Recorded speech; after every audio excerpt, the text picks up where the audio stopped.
Fala galera, tudo bem com vocês? Hoje nós vamos assistir Seijinho. Ele tá falando hoje sobre Amanhecer parte 1 da saga Crepúsculo. Ele já fez o vídeo que a gente acabou de assistir. A gente assistiu Crepúsculo, Lua Nova e Eclipse. Agora é o Amanhecer e falta o parte 2 que também vai assistir. Não se esqueçam de se inscrever no meu canal, dar like no vídeo, tá certo? E estamos indo ao rumo aos 1000 inscritos. Muito obrigado a todo mundo que tá aí. E vamos embora. Amanhecer Parte 1 pra mim é o filme da saga Crepúsculo que eleva o nível da franquia ao status de quintessência da sétima arte. Pra mim esse é um dos maiores surtos cinematográficos da história. Esse filme é simplesmente absurdo. Eu não sei como alguém teve a ousadia de criar um filme assim, parabéns. Com certeza é a maior obra-prima já criada com tema de vampiro. Enfim, esse filme é completamente maluco, sem noção, biluteteia das ideias. E hoje nós temos a difícil tarefa de analisar ele aqui. E a análise desse filme você acompanha agora depois desse recado muito importante, muito rápido. Mel, ainda tá procurando o aplicativo pra conhecer gente irada com os mesmos interesses que você? Mole mole, Project Z. Project Z. Amigo top no aplicativo. Mole mole, então já é. Agora fique com o vídeo. O filme começa com os preparativos do tão aguardado casamento entre Edward e Bella. E na noite anterior à cerimônia, o Edward diz pra Bella que ele tem uma confissão muito importante pra fazer pra ela. Ele diz que ele já matou pessoas. Sendo que todo mundo já sabe disso, ele contou isso pra ela uns momentos depois dela descobrir que ele é vampiro. E ela cagou 100%, ela não tá nem aí que ele matou uma galera por aí. Mas mesmo assim o Edward fica tentando se justificar, falando: não, Bella, calma, calma, eu só matei gente ruim, gente assassina. Eu só matei os piores criminosos do mundo. O que me faz me questionar: Edward, o que você estava fazendo exatamente entre 1933 a 1945? Onde exatamente o senhor estava quando a Alemanha iniciava um dos períodos mais sombrios da história da humanidade? O Edward, além dele ter super força, super velocidade, resistência, cura acelerada, ele consegue também ler o pensamento das outras pessoas. Ele é uma máquina de matar. Por que que ele não matou o maior criminoso de todos os tempos? Era só o Edward chegar no cara e falar: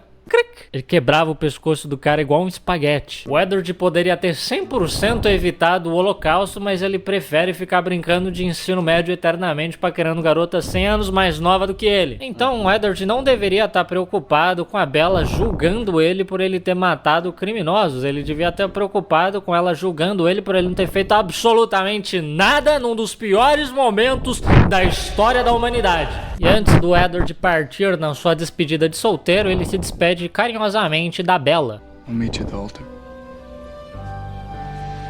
I'll be the one in white.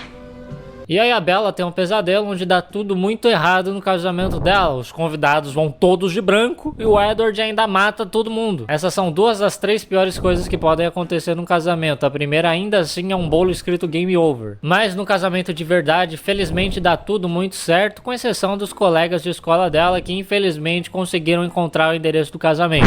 Eu nunca vou entender qual que é a função desses personagens nessa saga. E na hora de beijar a noiva, eles ficam um tempão se beijando. Fica até meio constrangedor pros convidados, porque eles têm até que levantar e começar a aplaudir pra eles pararem com essa merda. Se eles não tivessem feito isso, eles não iam parar de beijar. O Edward tava quase botando a rola pra fora da calça já. E os discursos de casamento são todos bem constrangedores. Talvez tivesse sido melhor se o Edward realmente tivesse matado todo mundo. Eu não sei porque que as pessoas ainda fazem esse negócio de discurso de casamento, cara. E ninguém quer saber a sua opinião sobre o casamento dos outros. Para de dar a sua opinião, cara. Vai criar um canal de opinião, você quer dar tanto a sua opinião assim? Tipo eu agora. Eu tô fazendo isso.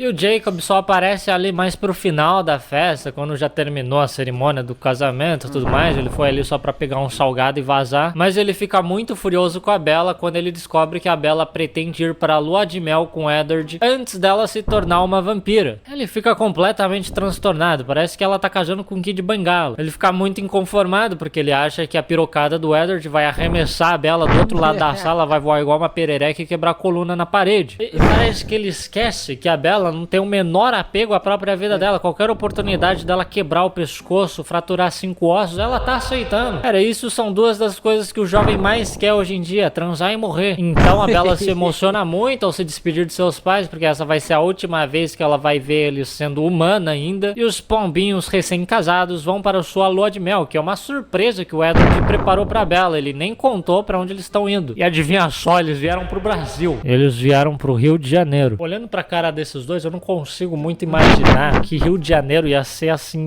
a primeira opção deles de lua de mel. Eu simplesmente não consigo imaginar o Edward e a Bella interagindo com cariocas. A coisa mais proibida que eu já tentei imaginar na minha cabeça. E eles mal chegam no Brasil, já tá tocando samba, obviamente. Aqui no Brasil toca samba 24 horas por dia. Tá tendo uma micareta na rua, tá todo mundo comemorando assim na rua, como se fosse carnaval. Em pleno 13 de agosto. É engraçado como as pessoas lá fora, eles acham que o Brasil tá comemorando alguma coisa. Eles acham que o Brasil tem algum motivo pra ser comemorado. Eles acham que a gente tá todo o tempo sorridente, feliz, alegre. É o exato oposto. Tá todo mundo desesperado nesse país. Não existe nenhum motivo. Se a gente tá rindo, é de desespero. Se a gente tá rindo é porque a gente enlouqueceu já. A gente perdeu completamente a nossa sanidade. O gringo entendeu tudo errado do Brasil. Mas eles nem ficam na cidade porque o Edward leva a Bella de barquinho até uma ilha particular que o Carlinhos comprou. E a Bella, percebendo que finalmente chegou o momento, tão aguardado momento dela finalmente realizar o coito sexual, começa a se arrumar e se preparar, e ela até escova o dente, cara, coisa que parece que ela nunca faz na vida dela, porque ela dá até uma respirada funda, cara. Ela fica ansiosa pra escovar o dente. Parece que é um dos maiores fardos do mundo as pessoas terem que praticar a higiene bucal. E depois de um gostoso mergulho, eles vão direto pra cama realizar o coito sexual. E deve ter sido uma delícia, porque eles estavam com a pele toda salgada, então eles com certeza sentiram o sal da pele um do outro. E o Edward, ele é bem gelado, então pra Bella essa experiência deve ter sido muito parecida com a de chupar um picolé sabor Cheetos. E aliás, uma coisa que eles simplesmente esqueceram nesse filme é que era pro Edward ser extremamente pálido. O Edward não tá mais pálido, ele foi ganhando cor conforme foi passando os filmes. E sei lá como eles destroem o quarto inteiro durante a noite. De manhã, quando eles acordam, ainda tem umas plumas dos travesseiros voando ainda pelo quarto. Isso não tem nem sentido. Eu até entendo eles terem destruído a cama, mas como que eles arrebentaram os travesseiros também? Eles fizeram guerra de travesseiro. A lua de mel deles foi uma festa do pijama. Mas de manhã o Edward encontra hematomas pelo corpo da Isabela e fica se sentindo muito culpado. E ele fala, não vou mais fazer guerra de travesseiro com você, não quero te machucar. E mesmo ela dizendo que tá tudo bem, pode me arrebentar mesmo, cara, tamo aí. Aí ele fala, não, eu jamais vou fazer mal algum a qualquer ser humano, eu prometi, com exceção daqueles milhares de judeus que morreram e eu não fiz nada. E aí a Bella passa os dias seguintes tentando provocar o Edward, tentando fazer com que ele brinque de guerra de travesseiro com ela novamente, mas ele não cai em tentação. Até que um dia ela sonha que ela participou de uma guerra de travesseiro e ela acorda chorando. Eu nunca vi uma pessoa tão entusiasta com guerra de travesseiro igual a Bella. Enquanto isso, lá em Forks, o Jacob se lamenta que a Bella tá arriscando a vida dela brincando de guerra de travesseiro com Edward, e ele também fica comentando sobre o imprinting. Para quem não se lembra ou para quem não sabe, é aquele fenômeno que acontece com os lobos quando um deles avista a sua alma gêmea e instantaneamente ele sente uma conexão muito forte com aquela pessoa, e aquela pessoa passa a se tornar a razão da existência daquele lobo. E aí ele fica comentando, não, que coisa patética esse negócio do imprinting, porque você fica conectado, você fica escravo de uma conexão genética que você teve com uma pessoa. Coisa de otário, gado total, mas ele não espera que ele vai ter um imprint mais doentio, absurdo, ilegal, imoral, antiético, anticristão, anti-bons costumes, anti tudo que é bom, horrível, insano, caduco, sem noção, extremo, antijogo, desleal, criminoso, fascista, machista, antiliberdade, antidemocrático,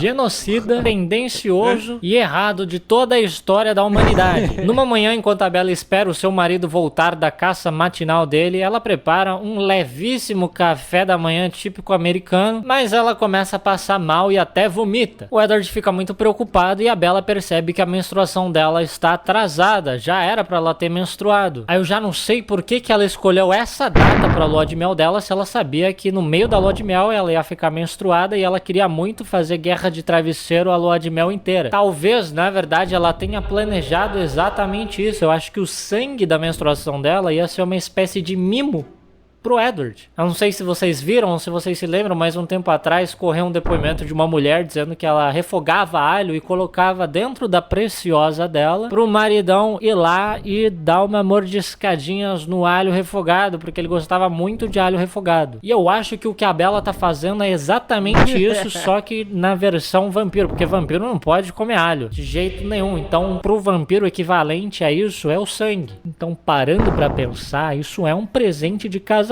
da Bella pro Edward. Ela não deu nada pra ele. Ela acabou de se formar no ensino médio. Como que ela ia dar um presente pra ele? Esse é o melhor presente que ela pode dar pra ele. Aí a Bella começa a sentir pontadas na barriga dela e a Alice liga muito preocupada pra eles porque ela não consegue mais ver o futuro da Bella. Sim, a Bella ficou grávida na primeira guerra de travesseiro que ela participou na vida dela. Isso raramente acontece em guerras de travesseiro. E aí o Edward, muito preocupado, chama a criada da casa porque ela faz parte de uma tribo que conta muitas lendas sobre vampiros. E ele pergunta pra ela se ela sabe o que ele pode fazer pra salvar a vida da Bella. Um marido que passa uma calma, tranquilidade imensa, né, cara? Você chega pra ele e fala, acho que eu tô grávida. Você vai morrer, eu não acredito. Não é hora de você ficar desesperado. Tenta acalmar sua esposa, por favor. O que você sabe sobre isso? E ele fala português ainda com a mulher, cara. E ele fala melhor do que eu até. Eu me senti um pouco envergonhado. E aí a mulher, ela só se aproxima lentamente da Bella com muita cautela, coloca a mão na barriga dela e fala: morte. E vai embora. Que é isso, cara? Que foi isso? Achei legal, muito legal, dramático, muito impactante. Mas que isso significa, cara? O bebê vai morrer? A Bella vai morrer? A gente vai morrer? Eu simplesmente odeio idoso sábio que fala tudo com meias palavras e vai embora. Idoso sábio em filme é tudo assim. Eles falam tudo pela metade e vão embora. Então eles voltam correndo pra casa pro Carlinhos poder analisar melhor a situação, ver quais os riscos que a Bella realmente tá correndo. E no caminho a Bella liga pra Rosalie pra pedir um favor. E que favor é esse? Eu não sei, o filme nunca fala. E quando o Jacob fica sabendo através do Charlie que a Bella estaria doente, ele vai até ela e descobre que a doença que ela tem, na verdade, é um bebê. E nessas 2 semanas só que passaram de gravidez, a Bella já ficou bem abatida, bem desnutrida. Ela tá parecendo um universitário cuja dieta é cigarro e miojo. A Bella já não era a pessoa mais vívida do mundo e agora esse bebê sugou a pouca vitalidade que ainda restava nela. Esse filme, ele é a melhor campanha de preservativos que eu já vi em toda a minha vida. Se você precisa convencer alguém da importância de métodos contraceptivos, é só mostrar o estado da Bella nesse filme. Eu tenho certeza que a taxa de gravidez na adolescência despencou depois dessa cena. E o Jacob fica furioso ao saber que esse bebê tá colocando a vida da Bella em risco. E o Edward pede pro Jacob tentar convencer a Bella a cometer o oposto de dar à luz. Porque o Edward também é contra ela ter esse filho, é muito arriscado pra ela. E novamente eles esquecem que desde o primeiro filme que essa menina não tem o menor apego à própria vida dela. Qualquer situação de risco, ela topa. A hora que essa menina escutou que era gravidez de risco, o olho dela deve ter acendido igual uma árvore de Natal. Just don't do this. Live, okay? Essa é a frase que resume a saga inteira. Bella, pelo amor de Deus, dá pra você tentar parar de morrer por 5 minutos? Só que o Jacob não consegue convencer a Bella a mudar de ideia. Ela quer ter esse filho, mesmo que ainda eles não saibam se realmente é um filho ou se é só um cocôzão gigante, porque o ultrassom não consegue penetrar a bolsa dela. Como que ela conseguiu bloquear isso, cara? A bolsa dela é de chumbo. E ele fica muito bravo com essa decisão dela. Ele vai embora dali muito furioso, só que os lobos, eles têm a telepatia entre os lobos, que é outra coisa que eu sou completamente contra nessa saga Crepúsculo. A maioria das coisas dessa saga Crepúsculo que eu sou contra vem tudo dos lobos. O imprinting e a telepatia é simplesmente muita invasão de privacidade. Eu não gostaria de ter que ficar escutando os pensamentos dos meus pais à noite no quarto deles. Mas aí vai de cada um. Eu prefiro não ter esse trauma. Porque parece que não é uma coisa que eles simplesmente conseguem ligar e desligar. Parece que tá sempre ligado. Porque o Jacob não iria contar de propósito que a Bella tá grávida de um vampiro. Até porque logo assim que os lobos ficam sabendo disso, eles querem matar esse bebê, matar a Bella junto, matar todo mundo que entrar no caminho deles. Jacob não ia ser X9 desse jeito, de sair contando. Só que aí os lobos ficam sabendo disso e o Jacob se opõe a eles, porque ele não vai machucar a Bella. Então ele abandona a matilha e vai até os Cullen pra contar sobre o que está prestes a acontecer. É estranho como que a Alice não tá vendo nada do que está prestes a acontecer. A Alice tem o poder de ver o futuro e o Jasper tem o poder de controlar as emoções das pessoas, e esses dois são inúteis nesse filme. Eles não fazem nada. Eles têm os poderes mais úteis nessa situação toda de animosidade, a flor da pele. Eles poderiam controlar tudo e eles não fazem nada. E dois lobos da tribo escolhem se aliar ao Jacob, o Seth e a Leah. E esses dois lobos, eles têm assim uma atuação brilhante, impecável, sufocante e inspiradora. What the hell are you doing here? I'm not gonna let my little brother get himself killed. Go away, Leah. I can take care of myself. That you think so proves you need a babysitter. Will the both of you shut up? O nível de entrega, carga emocional dessa cena supera qualquer coisa que eu já tenha visto na minha vida. Parece até atuação de filme pornô isso. Que é bem preocupante porque eles são irmãos. Então Jacob explica que o plano dos lobos é cercar a casa dos Cullen e esperar pela melhor oportunidade para atacar, porque a cada dia que passa sem os vampiros caçarem, eles vão ficando mais fracos. E o Eddard, querendo saber mais informações sobre crianças vampiras, faz o que qualquer pessoa consciente nessa situação faria. Ele vai buscar resposta no Yahoo!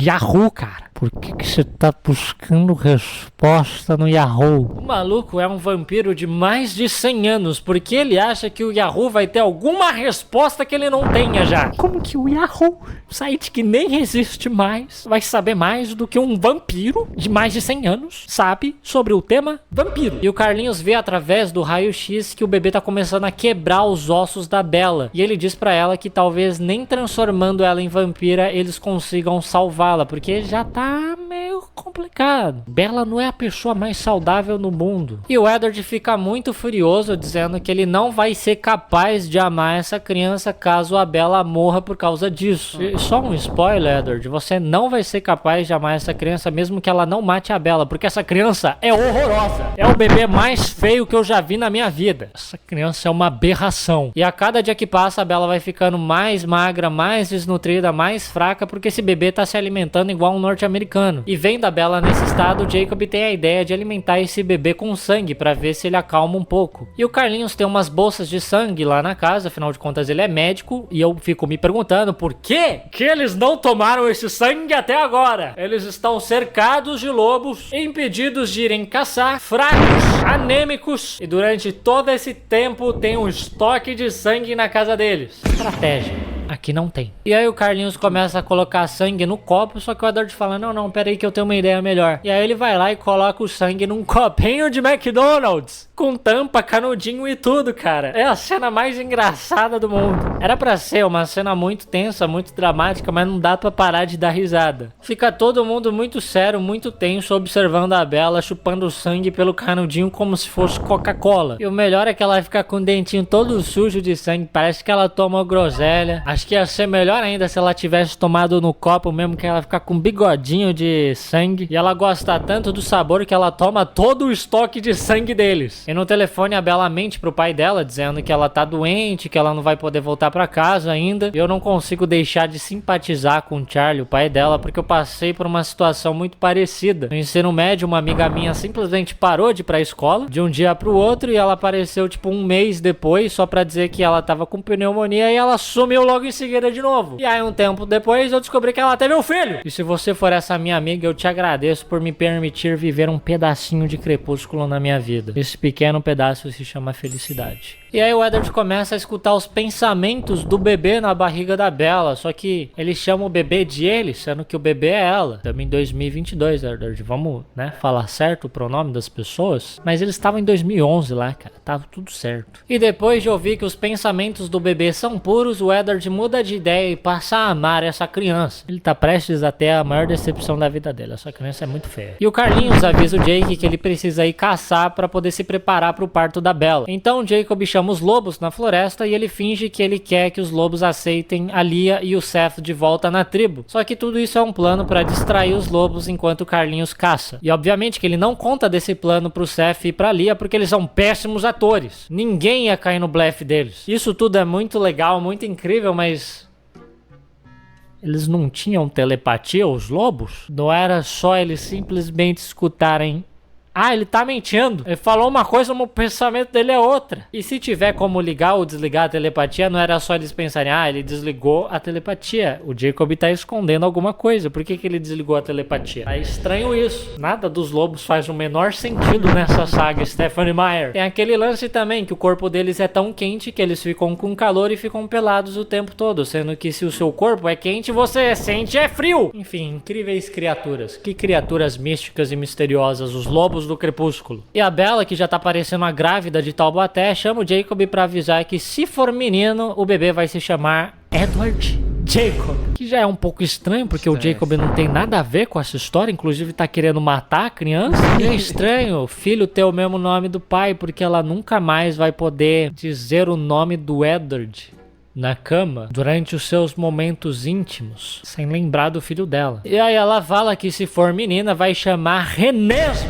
Renesme, que a mãe dela chama Renee e a sogra chama Esme. Então, pelo visto, não é só o Jacob que odeia muito essa criança. E a seguir vem uma das maiores cenas de toda a história do cinema. A Bella derruba o copinho do McDonald's dela de sangue no chão e por algum motivo ela acha uma boa ideia, ela, a grávida, uma bola de basquete na barriga, ela mesma, de todas as pessoas super atléticas dessa sala, ela ir pegar o copo no chão, sendo que o sangue já tá todo derramado no chão, não tem pra que ela buscar o sangue no chão. E nisso, a coluna dela faz tic. A coluna dela faz... a Bella quebra a coluna dela igual um grafite 05 que você tá tentando colocar na lapiseira desesperado. Ela fica torcida igual um bonecão de... a coluna dela faz... a Bella quebra a coluna dela igual um grafite 05 que você tá tentando colocar na lapiseira desesperado. Ela fica torcida igual um bonecão de posto. Cara, é muito engraçado. Eu sei que era pra eu estar tenso com essa cena, mas é muito engraçado, não dá pra parar de rir. Então eles decidem tirar esse bebê da barriga dela, eles mesmos, porque o Carlinhos ainda tava fora e talvez ela não sobrevivesse até ele voltar. Eles dão morfina pra ela, só que eles não têm tempo de esperar a morfina fazer efeito porque ela já tá morrendo. E aí o Edward arranca essa criança da barriga dela com os próprios dentes dele. Mas depois de instantes do Edward conseguir tirar o filho, a Bella morre. E ele até tenta injetar o veneno dele pra transformar ela em vampira, mas mesmo assim ela continua mortinha da Silva. E quando os lobos ficam sabendo disso, eles se preparam pra atacar os Cullen, porque eles quebraram um tratado de paz. Eles deixaram uma humana morrer por causa deles. E o Jacob, tomado pela raiva, se aproxima do bebê, vai lá até o bebê com intenção de matar ele, tacar ele na parede com toda a força do mundo, mostrando que o CrossFit é capaz de fazer com um bebê. Só que quando ele olha pro bebê e o bebê olha de volta pra ele, o bebê mudou. Não era esse o bebê que o Edward tirou da barriga da Bella. O bebê que ele tirou da Bella era um bebê de verdade. Esse daí é um bebê de computação gráfica. Onde surgiu essa porra? Quem que é essa aberração? Já trocaram o bebê na maternidade já? E muita calma que o pior ainda vem por aí. O Jacob dá um imprinting num bebê. O Jacob dá um imprinting num bebê. Você sabe o que é isso? Um bebê, cara. Um bebê. Ele dá um imprinting num bebê, cara.